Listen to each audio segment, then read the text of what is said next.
So I'm out at Shingle Creek today. I haven't been here in about a year. Not since Irma came through, so I guess more than a year. And fishing in Florida has been tough. I've been super busy at work. There's some things that are happening there that are good for me.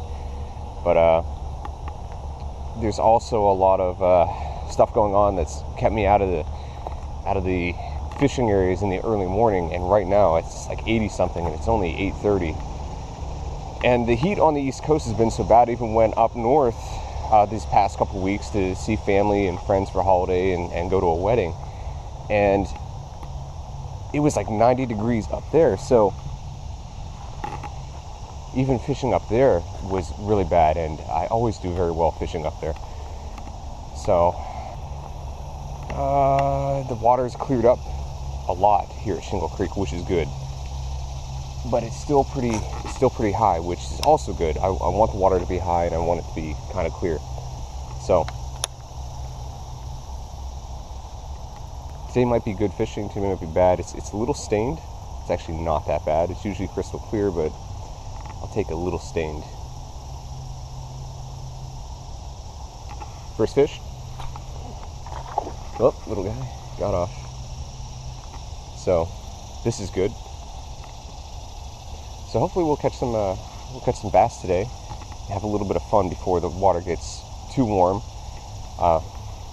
One of the things I like to do is concentrate on moving water during the summer, and especially here in Florida when it's so hot. Moving water is key. And if the water's moving at a pretty good pace here, so might be able to hook into some big fish.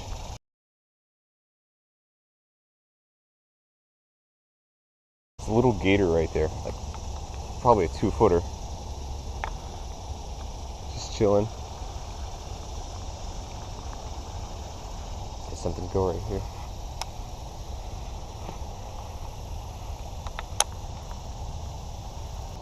It's right here swimming.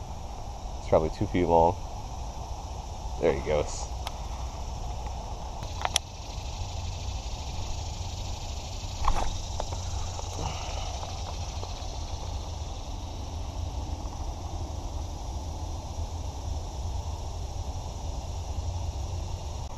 Just missed a good hit over there.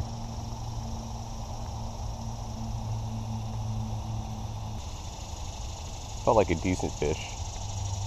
I didn't see a big swirl though. But let me just say I've become a firm believer in these Kitech swim baits.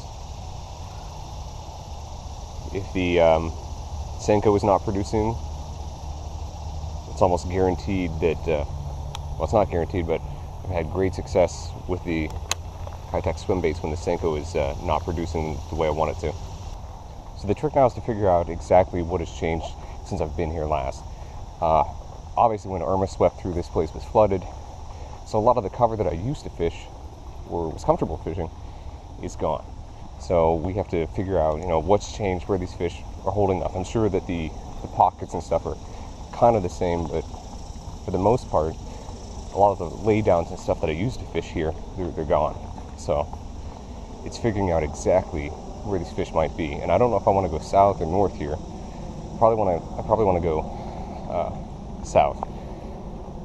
And I think the north is almost impossible to fish if it's high water conditions, unless things have changed. So I have to go take a look and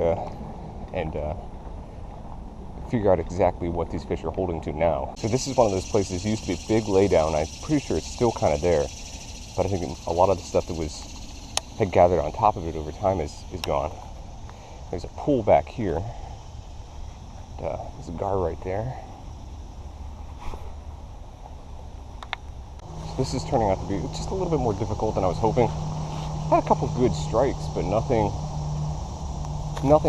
super promising or nothing that stayed on. Get off that. Come on. Really? The water is deep enough that the bigger fish should push up in here, but I haven't seen any.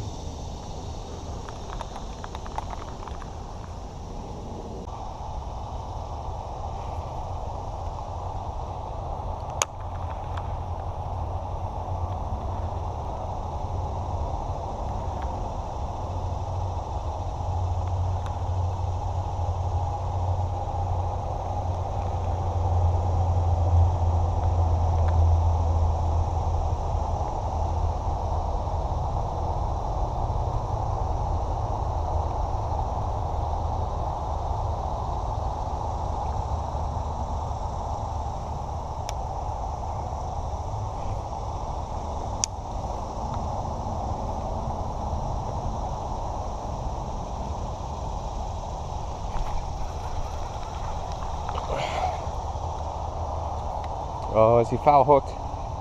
No, he's weird hooked. Oh, there we go. He's off. Okay.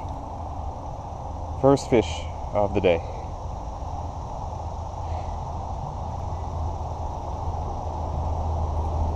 Little guy, but he's quite chunky.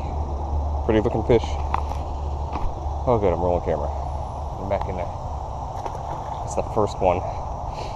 I'm gonna let him take that for a hot minute too.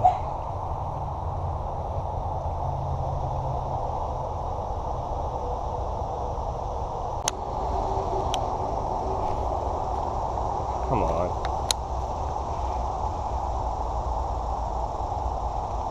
Well, I got a follower on it. Super tiny.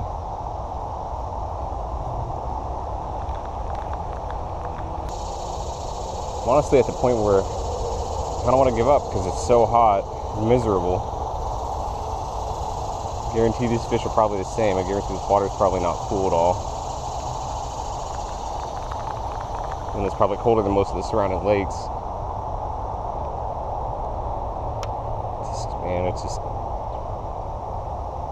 It's rough and I'm just not feeling it. Alright, I'm nearing the bottom down here. Always caught fish here. I mean, the log that was used to be here is gone. And this log was never in the water when I fished it. That tells me that Irma pushed a lot of stuff out of the way.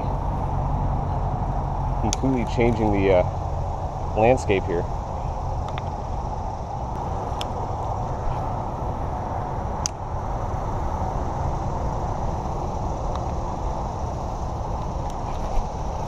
That's a good fish. I gotta keep him out of the hyacinth though.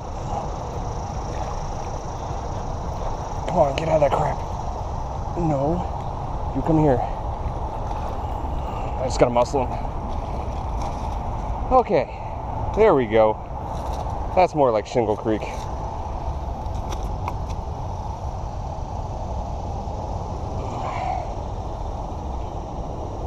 Popped right out. There we go. Nice, healthy, dark-colored bass. That's more like a Shingle Creek, I know. Whew. Worked all day for that, but you know what? I'll take it. So, sorry, buddy, but we got to give you a little toss over this stuff. There you go. He started immediately swimming for the foliage, and I was like, no, no, no, no, no, no.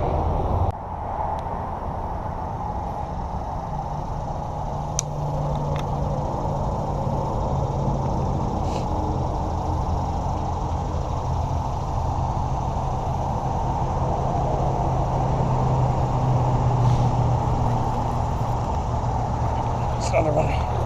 Oh, one jumped right there next to it. Come here. It's a pretty fish.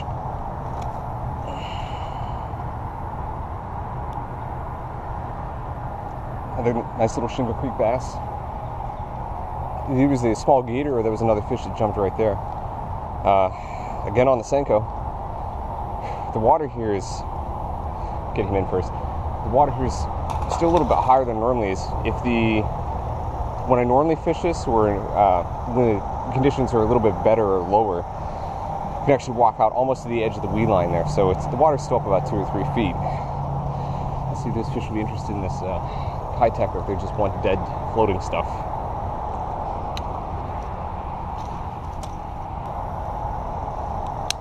I let him take that for a while, and he still had it in the corner of his mouth, so I'm wondering if these fish are just kind of picking it up and swimming with it. Not really. Not being too aggressive.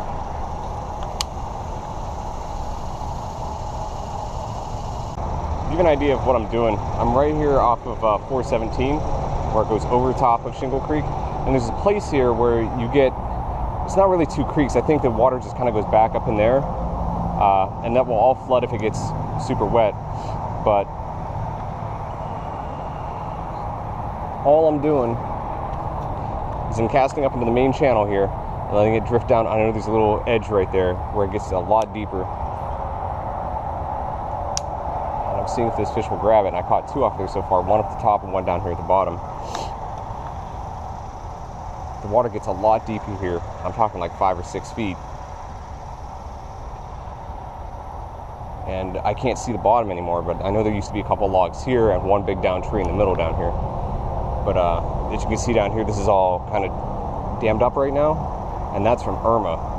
It still stayed that way, and it's kind of, that tree that's laying over just kind of catches anything that floats down, so I'm going to go down and fish that after I fish this here for a little bit.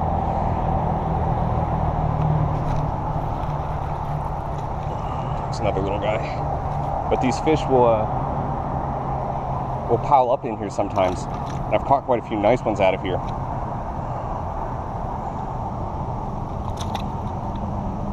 In the right conditions, you can catch fish here all day. My son's caught some really, it's a nice chunky one. He's got some really nice big bluegill and stuff out of this hole. So it's a good place to go fishing. So right now, 417 is behind me, and it's really noisy. Shingle Creek right here opens up quite a bit, and I've caught maybe 1 or 2 fish here, but I know people come down here and fish this quite a bit. They park down there in Hunter's Creek on one of the circles and walk out here to fish it. But surprisingly, this place here does not get that deep.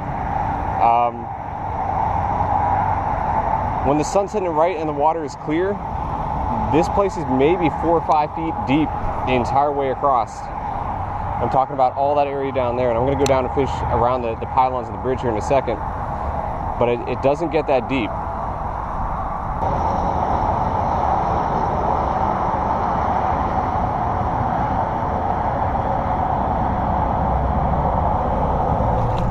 Oh my gosh, I missed a good one there. Switch over to Senko here. I saw him come up and flash at it. He missed it. He whiffed on my bait. So right now I'm standing underneath the bridge. I can see the one gator out in the middle there. There's 1 or 2 gators that frequent this area. One of them's pretty big. He usually stays on the other side though.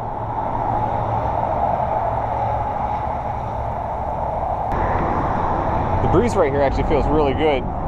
And I'm out of the sun, but I think this is probably, I'm done fishing for the day. I'm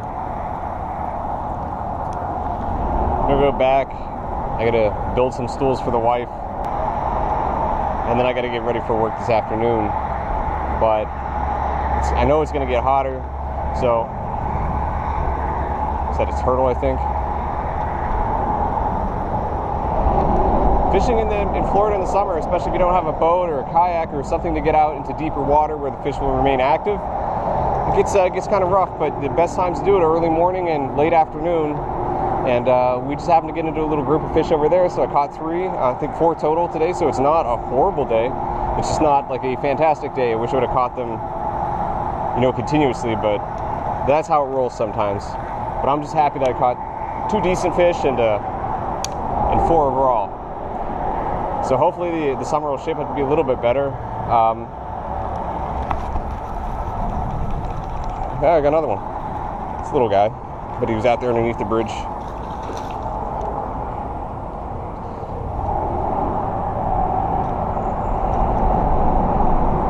Yeah, but hopefully this summer's fishing, hopefully this summer's fishing will get a little bit better than it has been. With all the rain and all the heat mixed in, it's made it really tough, especially for Florida fishermen. I know in the north it's not much better, considering I was up there for a week in 90-degree weather and didn't catch anything. Well, I caught 1 smallmouth bass.